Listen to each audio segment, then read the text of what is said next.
Bonjour à tous, bienvenue sur France 3 Champagne-Ardenne pour cette première grande soirée de débat pour les élections législatives à suivre sur les antennes de France 3 et France Bleu Champagne-Ardenne. Un débat que nous animerons ensemble avec Clément Comte. Bonsoir Clément. Bonsoir Maxime. Au programme de cette soirée, deux débats concernant deux circonscriptions particulièrement indécises à l'issue de ce scrutin. Nous nous intéresserons dans un peu moins d'une heure à la première circonscription des Ardennes. Mais d'abord Clément, direction la deuxième de la Marne. Oui, on abordera beaucoup de thèmes, évidemment, pour vous aider à comprendre les enjeux de ces législatives anticipées et les programmes de chacun des candidats. Avec nous, 4 candidats. Bonjour Laure Miller. Bonjour.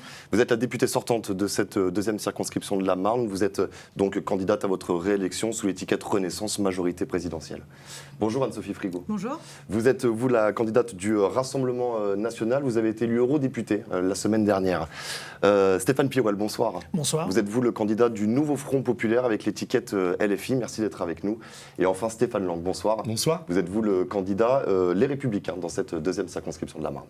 À noter que 3 autres candidats se présentent à ce scrutin. Marie Passe pour le parti Reconquête, Thomas Rose pour le parti Lutte ouvrière et Ghislain Wisosinski pour Écologie au centre. Je vous précise également que nous sommes tenus par l'organisme de régulation des médias, l'ARCOM, au respect des règles de l'équité dans cette campagne électorale en fonction des résultats des formations politiques aux dernières élections.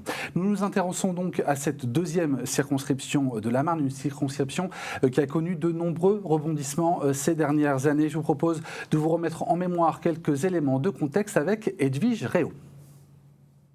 La deuxième circonscription de la Marne regroupe des communes de l'ouest du département, Fismes, 4 cantons de Reims ou encore Sassy. Elle compte plus de 113 000 habitants. L'agriculture et la viticulture y occupent une place importante. Dans cette circonscription, 9 candidats s'opposent lors des législatives de 2022. La députée sortante Aïna Curik, élue en 2017 sous l'étiquette LAREM, n'obtient pas l'investiture du parti présidentiel. Elle se présente, mais sous l'étiquette Divers Centre. La candidate d'ensemble, la coalition de la majorité présidentielle, c'est Laure Miller. Stéphane Lang représente LR et Anne-Sophie Frigou le RN. Linda Meguenine se lance sous la bannière de la NUPES. La candidate de la gauche arrive en tête au premier tour avec 22,46% des voix. Linda Meguenine devance de peu Anne-Sophie Frigou. Laure Miller et Aïna Curik ne sont pas qualifiées pour le second tour. Second tour qui voit la large victoire d'Anne-Sophie Frigou. Avec 54,82% des voix, la candidate du RN est élue à l'Assemblée nationale. Une élection éphémère car Laure Miller a déposé un recours. Près de 1000 bulletins en sa faveur ont été considérés nuls en raison d'une erreur administrative. Le 2 décembre 2022, le Conseil constitutionnel invalide l'élection.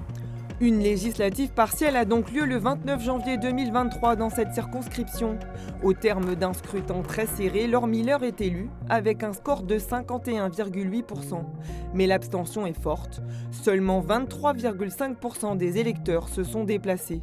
L'un des enjeux majeurs en 2024 est donc de réussir à mobiliser les 75 000 électeurs de cette circonscription.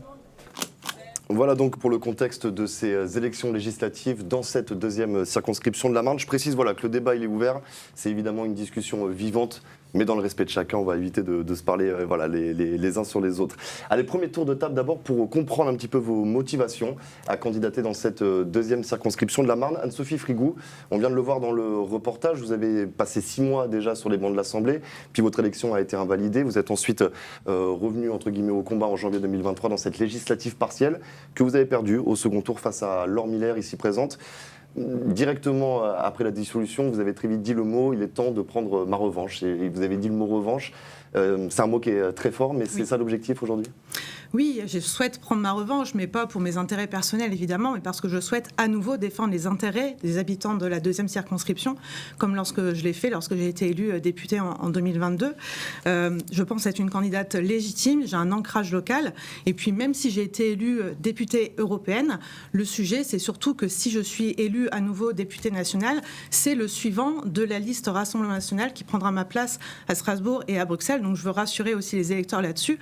Si les électeurs se seront portés sur la liste Rassemblement national, c'est pas pour ma petite personne, c'est avant tout pour Jordan Bardella. Est-ce normal de vous représenter à ce scrutin législatif alors que vous avez été élu il y a une semaine député européen ?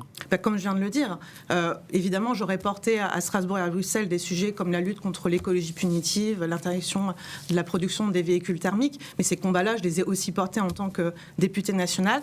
Moi, je souhaite être là où je peux être la plus utile, et c'est évidemment en tant que députée nationale, parce que c'est le mandat qui permet d'être le plus proche des Marnais. Laure Miller, votre avis sur cette question, sur votre motivation à défendre votre bilan ? Écoutez, moi, j'aime mon pays et puis je me suis engagée très tôt en politique parce que je crois que la politique, lorsqu'elle est bien menée, elle peut faire encore de grandes choses, de belles choses pour nos concitoyens.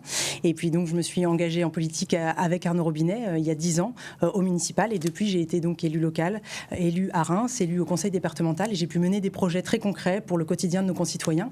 Mais j'ai aussi entendu nos concitoyens chaque jour sur le terrain me dire voilà ce qu'ils pensaient de l'état de notre pays. J'ai aussi entendu les élus locaux, et je l'ai vécu moi-même, me parler des difficultés qu'ils pouvaient rencontrer d'application des politiques publiques, des failles de ces politiques publiques parfois sur nos territoires. Et c'est cette voix-là que j'ai voulu porter en devenant députée l'année dernière, en janvier 2023. J'ai voulu porter une voix lucide sur l'état du pays, mais aussi une voix utile pour expliquer finalement ce qui ne fonctionne pas sur nos territoires et essayer de le changer. C'est ce que j'ai fait déjà en 16 mois à l'Assemblée nationale et sur notre territoire, en obtenant des résultats concrets sur notre territoire, et c'est ce que je veux poursuivre demain. C'est une campagne de vengeance, de revanche ? C'est vrai que le terme effectivement de vengeance, je le trouve... je vais pas citer le mot vengeance. Revanche, pardon. Revanche. C'est moi qui me... Non, le terme de revanche, effectivement, j'ai trouvé ça un peu curieux parce qu'effectivement, on est là pour servir notre pays, pour porter une politique pour nos concitoyens et pas pour des histoires personnelles, en effet. Stéphane Pirouel, c'est votre première campagne législative. Vous avez déjà été candidat, notamment pour les départementales, ici dans la Marne. Vous représentez le nouveau Front Populaire, étiquette LFI. Qu'est-ce qui vous a poussé à vous engager dans ces législatives anticipées ? Alors, pour ma part, moi, je suis enseignant à Tinqueux et j'ai enseigné avant à Croix-Rouge. Donc, j'ai côtoyer la population locale, je connais les problématiques qui sont de terrain, et effectivement, je suis élu local à Tinqueux, j'ai été candidat aux élections départementales. Et j'ai toujours été engagé, en fait. Mon premier engagement, c'est 2002, lorsque le Front National de l'époque passe pour la première fois au second tour. Moi, je suis lycéen et je me mobilise et je m'engage à gauche résolument. Et donc, dans la continuité de cet engagement, on m'a sollicité, on m'a encouragé, on m'a poussé, et c'est avec grand plaisir et honneur que je représente le Front Populaire aujourd'hui. Stéphane Lang, votre position, vous repartez au combat dans cette circonscription. Pourquoi cette candidature ? Vous savez, je suis un élu de terrain. Je suis à la fois adjoint au maire et en même temps conseiller départemental de la Marne. Et je rencontre nos concitoyens. Et nos concitoyens, les habitants de la deuxième circonscription, ils sont un peu orphelins.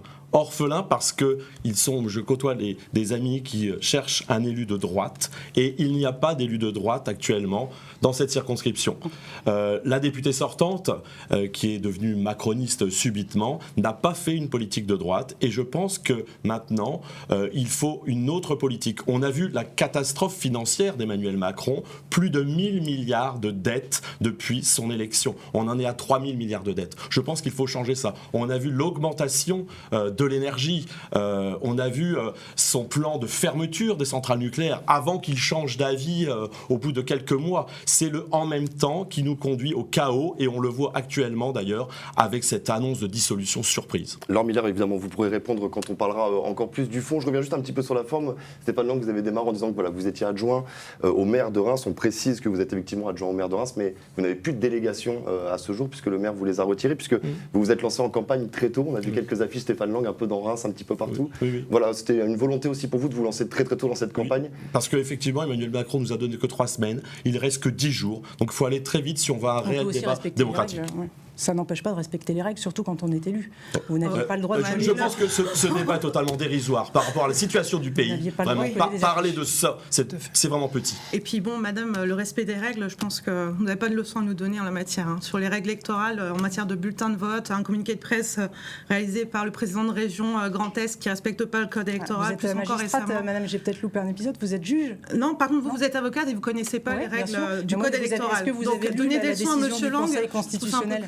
C'était considéré comme une erreur administrative C'était une erreur administrative. Et la décision, je vous invite à la relire, du Conseil constitutionnel, c'est surtout que Mme Frigou n'avait pas à arriver au second tour de l'élection législative en 2022. Oui, et le communiqué de presse du président de région en soutien, avec le soutien de la collectivité. Je n'ai pas été condamnée pour ça, et par ailleurs, je ne peux pas si, vous maîtriser avez une amende de 1 000 € sur votre compte de campagne. Non, c'est pas une amende. C'est pas une amende. Non, mais il faut être précis dans les termes, Mme Frigou. On va passer les comptes ont été validés. Sur le fond de ce débat avec le premier thème de cette émission, avec un thème qui forcément a intéressé et qui a mobilisé beaucoup les Français, notamment dans les élections européennes, c'est celui du pouvoir d'achat. On va commencer par une mesure qui fait beaucoup parler, celle du nouveau Front populaire, notamment, il y en a beaucoup. 150 mesures. Exactement. Une peut-être symbolique, c'est ce SMIC à 1 600 € que vous souhaitez revaloriser. Pourquoi ? Comment ? Alors, premièrement, on souhaite revaloriser le SMIC à 1 600 € parce qu'on voit l'impact de l'inflation depuis plusieurs mois.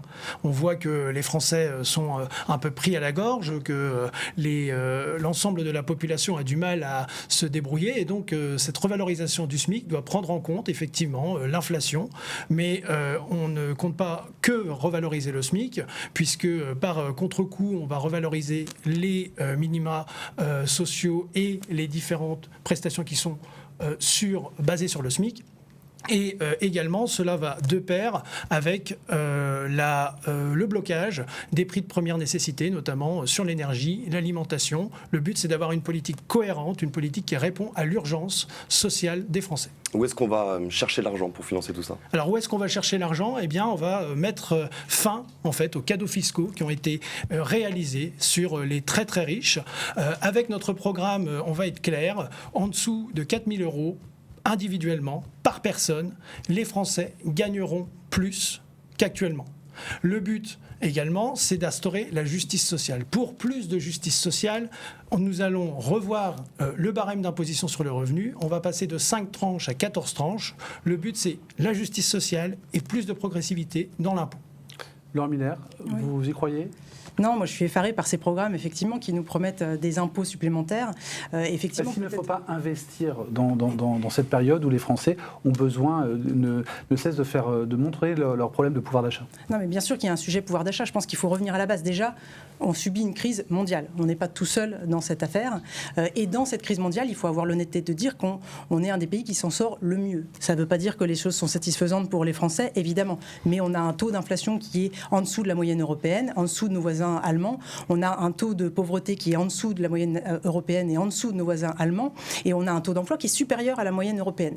Tout ça, encore une fois, je veux dire, je comprends la vie difficile de nos concitoyens, mais c'est quand même une réalité qu'il faut rappeler. Ensuite, on est porteur évidemment d'un bilan. Ce bilan, c'est 60 milliards d'euros qui ont permis d'exonérer d'impôts les entreprises et les Français. Il n'y a plus de redevance audiovisuelle aujourd'hui pour les Français. Il n'y a plus de taxe d'habitation. Tout ça, évidemment, c'est du pouvoir d'achat en plus. Nous avons également baissé les charges sociales, ce qui a permis aussi de donner un peu plus d'oxygène pour les entreprises.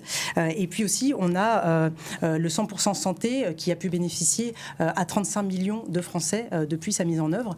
Tout ça, évidemment, est important. C'est le bilan que nous portons. Il y a aussi, évidemment, des propositions. Et une des propositions phares, et quand j'entends les propositions du nouveau Front populaire de la NUPES numéro 2, c'est une proposition qui a... c'est la même chose, puisque c'est les mêmes individus qui repartent...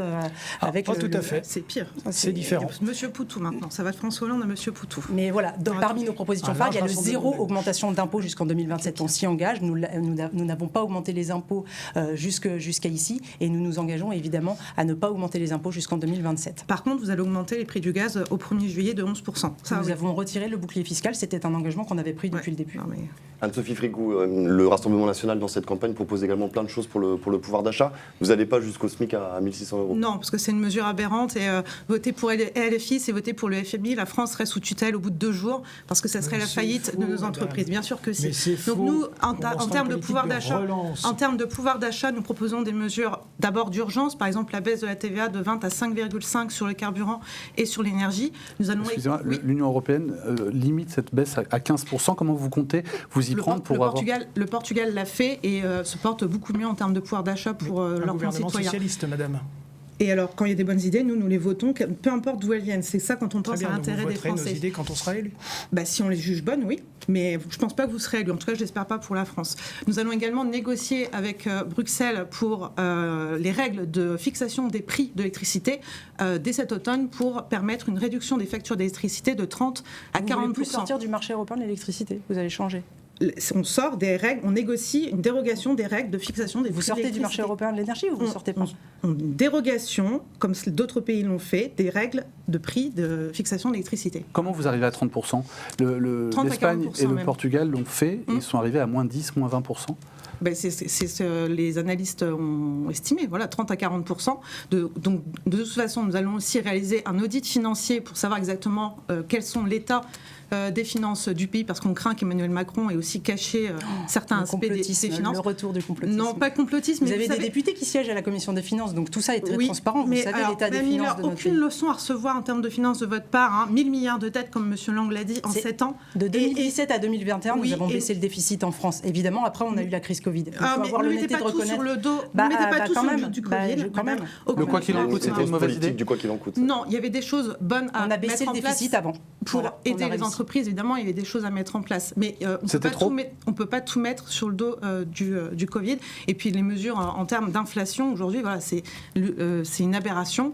Les Français souffrent, il faut absolument leur donner de l'oxygène. Et donc l'autre mesure que nous annonçons aussi, c'est pour cet automne, en revanche, c'est l'annulation, c'est la suppression de la TVA sur les produits de première nécessité dès cet automne, pour redonner davantage d'oxygène. Et pourquoi vous ne le faites pas dès aujourd'hui, si vous arrivez Parce qu'il faut le projet de loi engagement. Moi, je l'ai entendu matin, midi et soir sur les bancs de l'Assemblée nationale. Ce qu'on voit, si je peux me permettre, ce qu'on voit quand même, c'est que le Rassemblement national, qui était avant le Front national, a toujours été un parti de contestation. Et c'est facile de contester, de raconter n'importe quoi, de dire des mensonges. Quand on est sûr de ne pas être élu, on conteste et on raconte des choses aux Français qui ne sont pas la réalité. Et là, ce qu'on voit, c'est qu'évidemment, M. Bardella est aux portes du pouvoir, c'est une réalité, et qui se dit, en même temps, je vais être maintenant obligé de dire un peu la réalité aux Français. Et donc, depuis une semaine, on a un retour en arrière sur tout un tas de mesures. Il n'y a aucun retour en arrière, la TVA a tout réduit sur les produits de première nécessité. Non, nous sommes des gens responsables, de la politique. Il fallait dire aux Français que vous ne pourriez pas le mettre en œuvre. Nous allons hériter d'un pays quasiment en ruine c'était par votre faute. Donc nous sommes des gens transparents, on a baissé responsables à l'égard le des déficit Français. public de 2007 à 2021. La réforme des retraites. Monsieur Bardella nous dit aujourd'hui que finalement, il ne reviendra pas sur la réforme des retraites. Bien sûr que si, nous allons l'abroger. Ces gens ont mis les gens, les Français dans la rue. Et troisième élément, le port du voile dans l'espace public. Monsieur Bardella nous dit hier, finalement, je ne le ferai pas avant 2027. Voilà la réalité. Parce qu'ils ont menti aux Français pendant des années. Maintenant, ils se retrouvent au port du pouvoir et ils se disent qu'ils sont obligés de dire la vérité. Madame, ils disent la vérité quelques jours avant l'élection. C'est plusieurs thématiques. Effectivement, on reviendra sur la réforme des retraites parce que ça intéresse nos téléspectateurs et nos auditeurs. On termine juste ce tour de table pouvoir d'achat avec vous, Stéphane Lang. Qu'est-ce qu'il faudrait mettre en place aujourd'hui pour que les Français vivent mieux et subissent moins cette inflation? Je suis aussi artisan, donc je connais le travail et le besoin que l'on a au niveau de l'énergie. Je connais beaucoup de commerçants qui ont effectivement cette difficulté, des restaurateurs par exemple, qui arrêtent leur four à pizza parce qu'ils ne peuvent pas consommer et ça leur coûte, ils ont des factures de plusieurs dizaines de milliers d'euros. Et donc là, il y a eu vraiment une catastrophe déclenchée par Emmanuel Macron. C'est-à-dire que c'est pas la réalité ailleurs. On est les seuls à avoir des hausses de prix de l'électricité depuis la crise avec l'Ukraine. Lorsque le 17 novembre 2018, Emmanuel Macron a annoncé la fermeture de 14 réacteurs nucléaires d'ici 2035 pour avoir que 50% de nucléaire, par idéologie, pour nous ça couvrir... Ça fait 60 ans qu'on n'a pas avancé sur le nucléaire, c'est pas Emmanuel Macron. Mais si, mais... Bien sûr que non.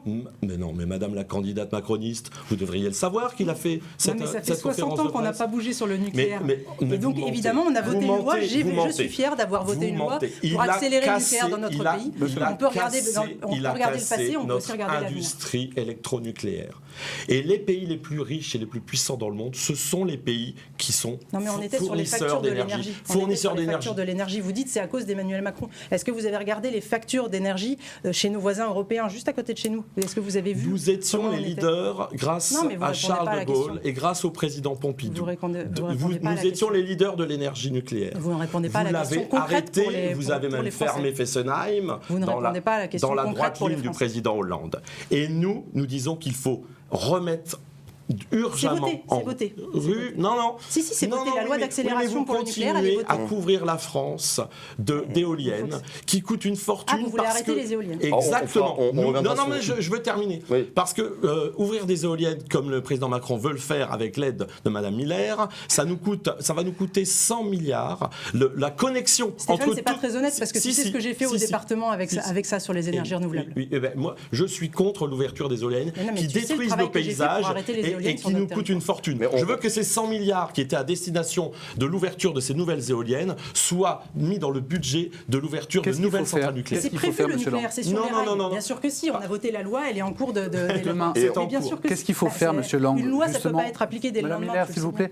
Qu'est-ce qu'il faut faire, Monsieur Lang, pour le pouvoir d'achat des Français? Concrètement, quelles mesures il faut prendre de façon urgente pour le pouvoir d'achat des Français? Alors, on peut immédiatement avoir pour les entreprises un coût constant pour les salaires en diminuant les charges. Donc vous avez une augmentation du net pour les salariés. C'est bien, on se rejoint. Tant mieux si on se rejoint, mais j'aimerais bien que ça soit appliqué. Parce que depuis 2017, on a je baissé crois pas. 30 milliards pour les entreprises. Mais ça n'a pas été suffisant. On voit la différence qu'il y a entre la hausse des salaires et le coût, par exemple, de l'énergie. Et donc il faut effectivement baisser les charges sur les entreprises pour avoir un salaire net qui soit beaucoup plus important pour les salariés français. Monsieur Pirouel, c'est sur les charges comme ça qu'il faut agir? Moi, ce que je note déjà, c'est l'état de désordre et de pagaille du pays. Parce qu'on voit là des disputes politiciennes en permanence et on ne s'intéresse pas aux problèmes des Français. On n'a pas de proposition. Vous êtes en train de vous disputer. Le désordre de la part de la France Insoumise, c'est quand même, il faut oser. C'est assurer les réponses pour l'urgence sociale des Français. Tout à l'heure, vous me posiez la question du financement. Je disais qu'il fallait arrêter les cadeaux fiscaux aux plus riches parce que systématiquement, c'est ce qui a été choisi comme politique. De politique économique, notamment par Bruno Le Maire. Par exemple, la taxe sur les superdividendes, nous la supprimerons. C'est plus 15 milliards d'euros dans les caisses de l'État. Savez-vous que 75% des 75 milliardaires les plus riches de France ne payent que 2% de l'impôt sur le revenu? Eh bien, nous irons les taxer pour rétablir une justice sociale. Et donc, ils vont partir? Non, ils ne partiront pas, puisqu'on instaurera un impôt qui permettra justement d'aller compenser légalement, comme le font les États-Unis d'Amérique d'ailleurs, sur les citoyens américains qui se partent à l'étranger et ils paieront leur juste part à la communauté nationale. Parce que lorsque, par exemple, M. Lang décide de proposer l'abaissement des charges sociales, si on baisse les charges sociales, comme le gouvernement de Mme Miller l'a fait à plusieurs reprises, eh bien, vous asséchez les recettes. Et en asséchant les recettes, vous fragilisez le service public, vous fragilisez la sécurité sociale, et après, on enchaîne avec des politiques d'austérité qui va consister à dire, eh bien, ma foi, on va dérembourser les médicaments. Est-ce qu'on a les moyens, avec le taux d'endettement que peut avoir la France, d'investir massivement dans votre programme? Alors, il y a deux parties dans l'endettement. Il y a un endettement qui va être, par exemple, positif lorsqu'on va investir dans les écoles, lorsqu'on va investir dans les hôpitaux. Nous, c'est ce qu'on souhaite faire. Donc, quand on va investir dans les services publics, concrètement, pour répondre aux besoins. Cet endettement-là, il est positif et il ne faut pas effrayer les citoyens avec cette question de la dette, puisque souvent on entend dire que le niveau de la dette est à, par exemple, 3 000 milliards et on le rapporte au budget d'une année. Sauf que la dette, ça se calcule normalement sur un titre de 8 ans. Donc, par conséquent, le taux d'endettement n'est pas aussi élevé que cela. Et donc, en faisant une politique où on va aller chercher à la fois de nouvelles recettes, en supprimant par exemple la flat tax qui protège les dividendes, puisque vous avez décidé de la mettre en place, et en rétablissant l'exit tax, eh bien, on va lutter sévèrement contre cette évasion fiscale, contre cette course au profit, et réinvestir cet argent pour la majorité des Français. Laure Miller, est-ce qu'il faut investir justement, comme le dit... Non, mais alors, moi je vous écoute attentivement, mais le bilan de ce que propose le nouveau Front populaire, c'est 300 milliards d'euros de dettes supplémentaires par an. par an. Comment est-ce que vous voulez? Et là, vous nous avez donné des économies, on est à 15 milliards. Vous voyez bien que on n'y est pas. Et donc moi, je me mets à la place des Français qui écoutent ça, qui sont effrayés. C'est vous qui avez mené le pays au désordre et à la catastrophe. Non, c'est pas moi qui ai mené le pays au désordre. C'est votre politique, c'est votre ministre de l'économie. Je suis arrivé il y a 1 an et demi. Et par ailleurs, comme je l'ai dit tout à l'heure, le début du quinquennat 2017-2021, on avait baissé pour la première fois depuis 40 ans le déficit dans notre pays. Mais 300 milliards, 130 milliards pour le projet que nous propose le Rassemblement national. Moi, je me mets à la place des Français, c'est effrayant. Et c'est à la fin les plus précaires qui vont payer. C'est à la fin les plus précaires. Est-ce qu'il faut investir massivement, justement, pour lutter contre le pouvoir d'achat? Je crois qu'il faut relocaliser les entreprises.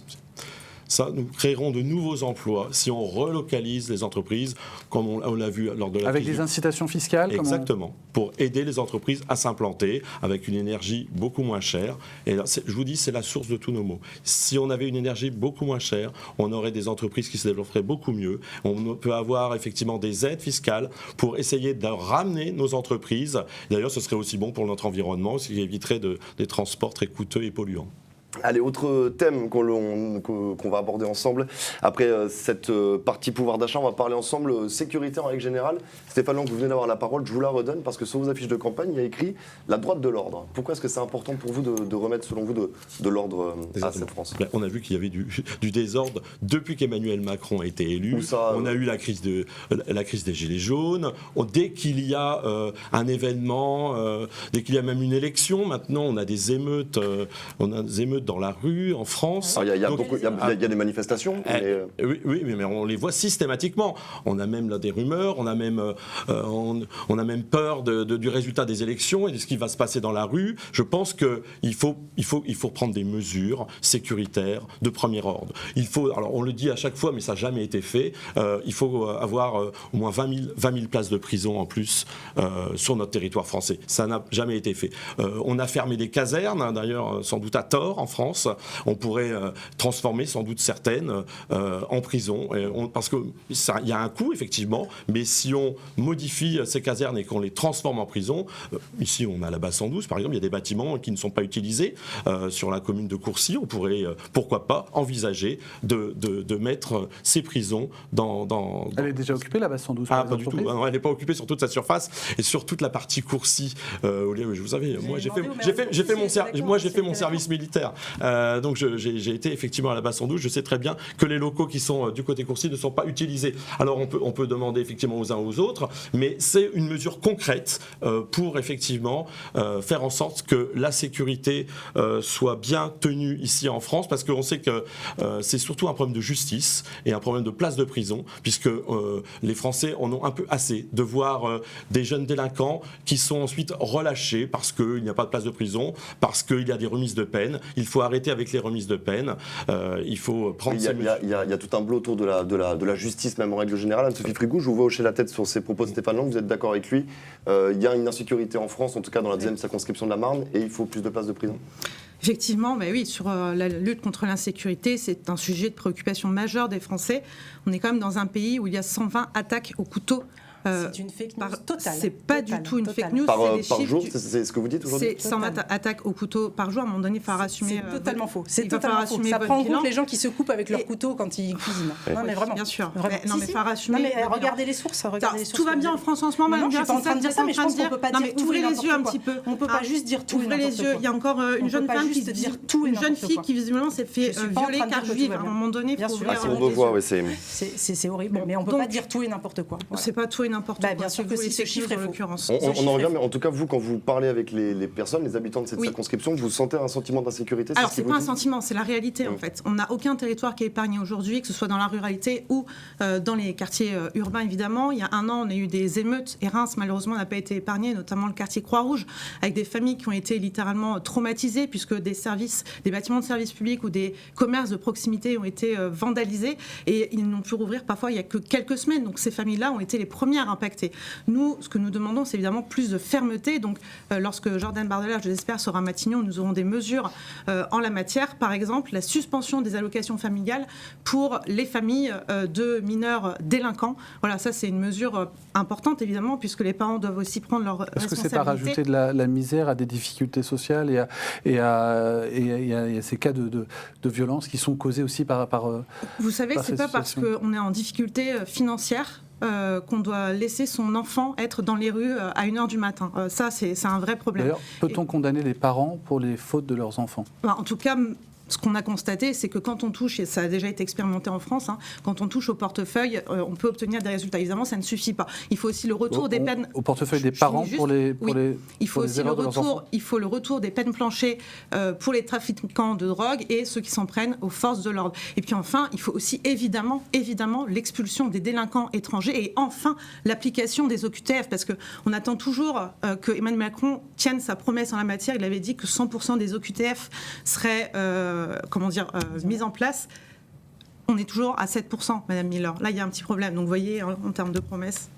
Madame Miller, sur ces propositions. Alors, je peux évidemment évoquer bien sûr. Les miennes. Non, mais évidemment qu'il y a un sujet insécurité, c'est une réalité. Mais je pense qu'on gagnerait tous, en termes de qualité du débat public, à être un peu mesurés sur ces sujets. C'est-à-dire que si je conteste un chiffre de Madame Fricou, ça ne veut pas dire que je pense que tout va bien et que tout le monde est en sécurité. C'est pas la même chose. Je pense qu'il faut juste dire la vérité et ne pas balancer des chiffres, si bien que les gens vont avoir peur de se faire égorger au coin de la rue tous les jours. Ça n'est pas la réalité. Non, c'est pas la réalité. Il y a énormément de parents qui ont peur de laisser leur enfant partir à l'école, ils ont la boule au ventre. Maintenant, pour un mauvais regard, sur notre circonscription. Mais bien sûr, partout, partout. C'est une vision de la France qui n'est pas. Ouvrez les yeux. Non, mais j'ouvre les yeux. Je suis sur le territoire tous les jours. Ah non, bien sûr. 32% de participation au vote. Je ne sais pas d'où vous sortez ce chiffre, mais on pourra peut-être y revenir. J'aimerais bien parler de l'Assemblée nationale, Madame. Les mensonges, les attaques personnelles. Vous êtes non seulement absente à l'Assemblée nationale et on ne vous voit pas sur le terrain. C'est aussi pour ça que je suis candidate. C'est pour qu'enfin les habitants soient mieux représentés. Les propositions, Madame Miller, sur la question de la sécurité. Sur la sécurité, ce que je vous disais, c'est qu'on a déployé un nombre considérable de forces de l'ordre sur notre territoire. Depuis 2017, le bilan, c'est 17 000 forces de l'ordre en plus sur nos territoires en France. Et évidemment, ça a apporté ses fruits. Encore une fois, tout ne va pas bien. Mais il y a une baisse de la délinquance du quotidien qui est observée. Il faut regarder les chiffres du ministère de l'Intérieur de 2017 jusqu'à aujourd'hui. Il y a encore du boulot, je vous l'assure. Il y a aussi un sujet trafic de drogue, si je peux me permettre. Moi, je ne supporte pas, quand je vais à un événement de la Boussole à Croix-Rouge le samedi avec mes enfants, d'avoir des trafiquants de drogue devant un événement qui est pour les enfants. Je ne le supporte pas. Je le fais remonter toutes les semaines au ministre de l'Intérieur, Gérald Darmanin, que je connais bien. Et depuis le mois de janvier, de fait, on a les opérations Place Net qui ont vu le jour. On en a eu 2 sur Croix-Rouge depuis le début de l'année. Et ça porte ses fruits. Il y a des points de deal qui ont disparu. Il faut harceler les trafiquants de drogue. Mais c'est un travail de longue haleine. Madame discutait avec les policiers. Il faut les harceler. Ce n'est pas simple. Et c'est facile de dire on va supprimer la délinquance dans notre territoire. C'est pas si simple, d'accord ? Et qui joue donc beaucoup on a des moyens en plus. Avec les mairies et les municipalités. On a des moyens en plus qui ont été déployés. Ce que je veux dire, juste un élément, c'est que je suis désolée, mais moi je le dis aux gens qui nous regardent et qui nous écoutent, les peines planchées, on a eu une expérimentation et je peux bien en parler puisque c'est Nicolas Sarkozy qui l'avait mis en place. Ça ne fonctionne pas, donc je veux bien qu'on le remette en place. Ça ne fonctionne pas. Les allocations familiales, je pense que c'est une idée qu'il faut étudier, mais la systématiser, c'est aussi ignorer le fait qu'on a aussi, par exemple, des femmes qui travaillent, qui sont seules, qui sont avec 2-3 enfants chez elles et qui, quand elles travaillent, ne peuvent pas surveiller leurs enfants, qui sont pris dans des trafics, etc. Et je trouve que leur supprimer les allocations familiales, c'est comme vous le disiez, ajouter de la misère à la misère, c'est les punir alors qu'il faudrait les accompagner et les aider. Stéphane Pirouel, on a beaucoup parlé du quartier Croix-Rouge, c'est un quartier que vous connaissez bien, puisque vous y avez travaillé. Est-ce que pour vous, il y a un sentiment d'insécurité dans ce quartier-là spécifiquement ? Il y a une insécurité. Il ne faut pas se voiler la face. Effectivement, il y a des faits de délinquance, des incivilités. Et la solution, c'est les moyens. Les moyens qu'il faut mettre en place. Nous proposons, avec le nouveau Fonds populaire, de remettre en place la police de proximité. Mais une police de proximité qui, à la fois, soit au contact de la population, au quotidien, la déployer très vite, la déployer au cours de l'été. Et ensuite, un volet aussi dans cette police de proximité, prévention.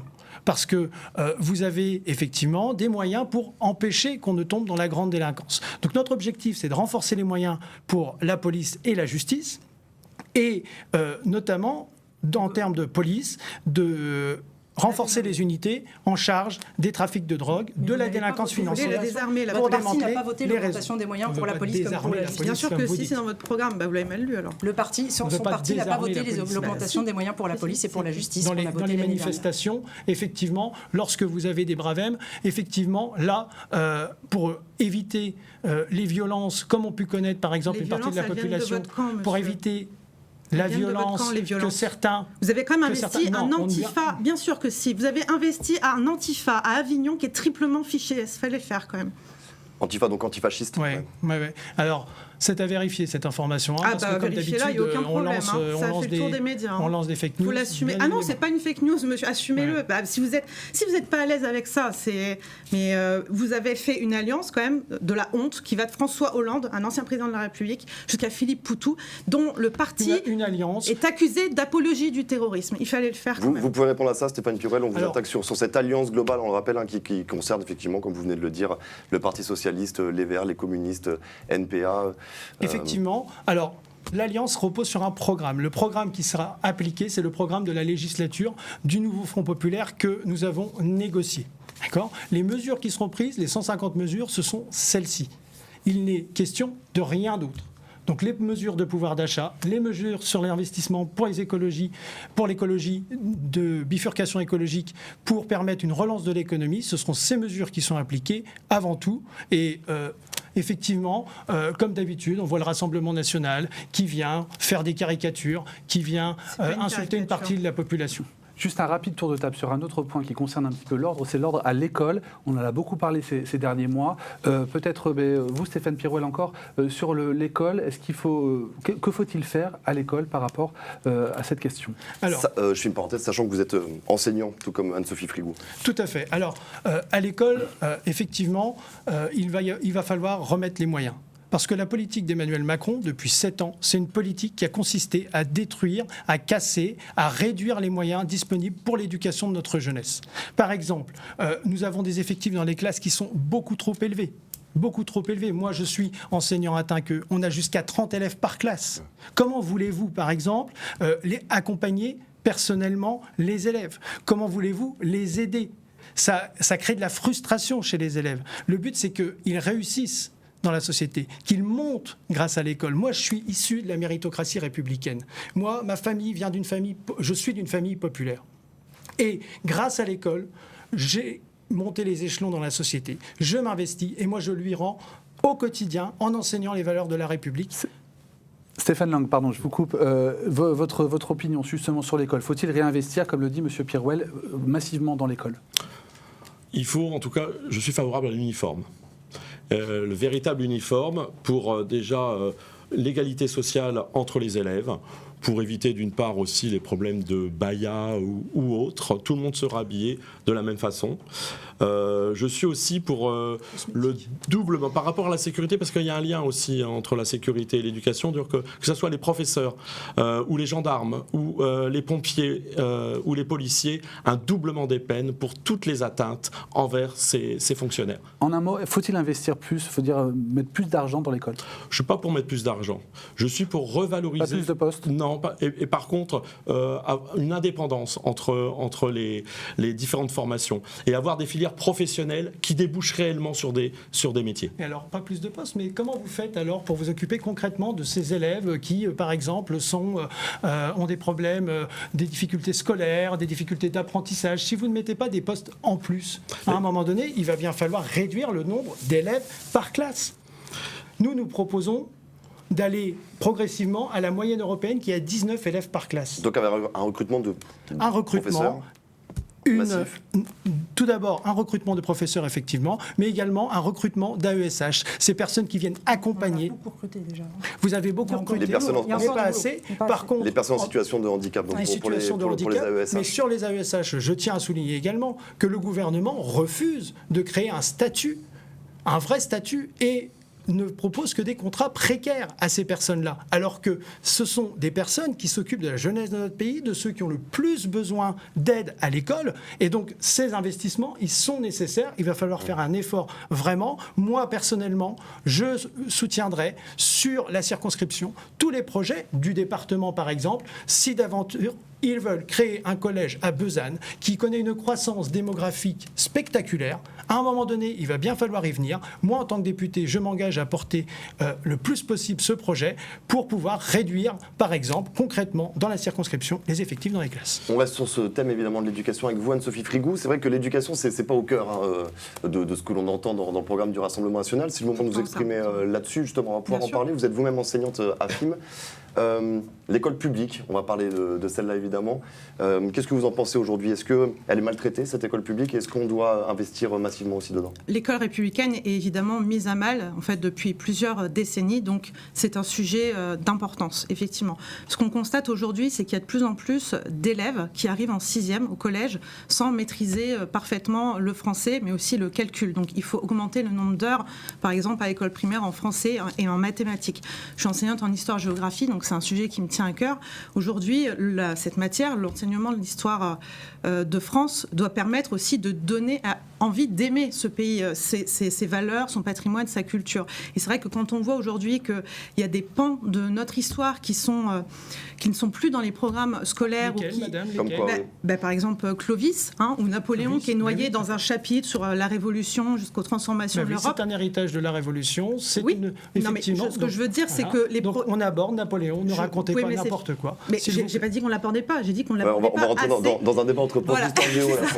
Donc j'ai dit qu'on l'abordait pas assez, alors que je veux dire c'est important évidemment de parler de l'ouverture sur le monde pour fabriquer les citoyens de demain, mais il me semble que c'est un sujet important. Mais pour pouvoir transmettre, il faut pouvoir transmettre dans de bonnes conditions. Or effectivement, il y a de plus en plus de violence dans notre école, donc il faut investir pour garantir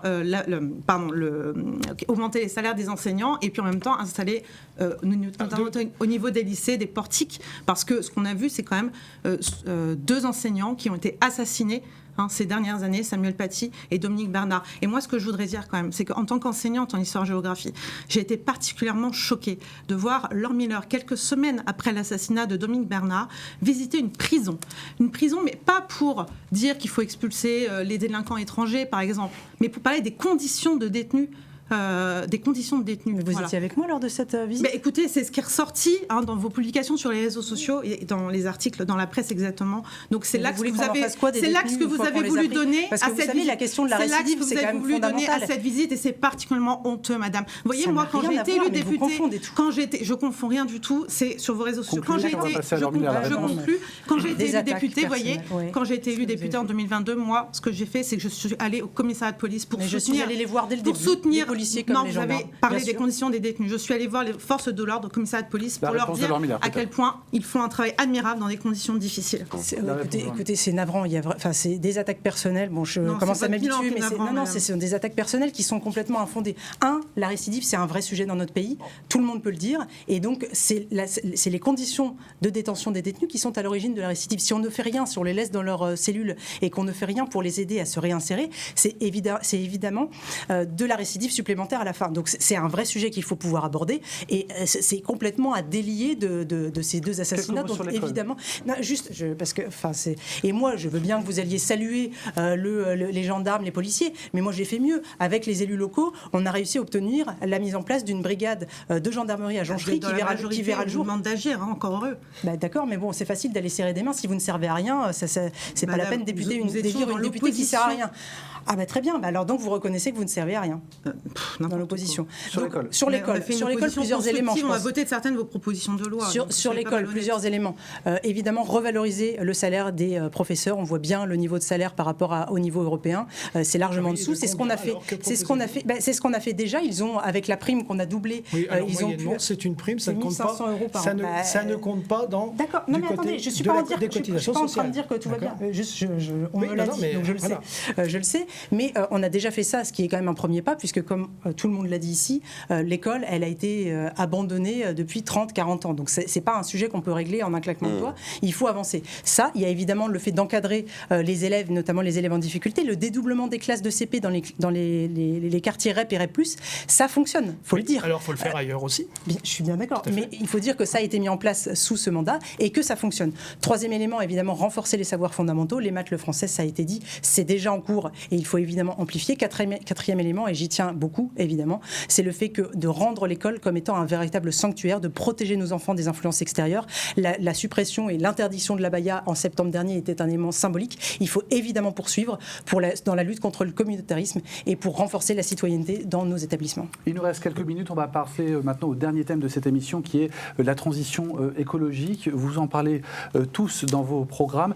Anne-Sophie Vrigout, comment rapprocher, si on peut dire, la transition écologique des citoyens, faire en sorte qu'elle soit plus accessible, que ce soit dans la rénovation énergétique, dans les transports? Qu'est-ce que vous proposez ? Nous voulons en finir avec l'écologie punitive. Nous préférons l'écologie incitative. Donc vous voyez par exemple ce qui a été décidé par Bruxelles et qui va s'appliquer en France, l'interdiction de la production des véhicules thermiques dès 2035. Ça, nous sommes foncièrement contre, parce que c'est de l'écologie punitive et puis c'est une décision qui est aberrante aussi d'un point de vue industriel. En termes d'écologie, ce que nous défendons... amorcer une transition ? Il faut amorcer une transition, il faut investir, on l'a dit tout à l'heure, sur le nucléaire évidemment, même s'il y a besoin d'un mix énergétique.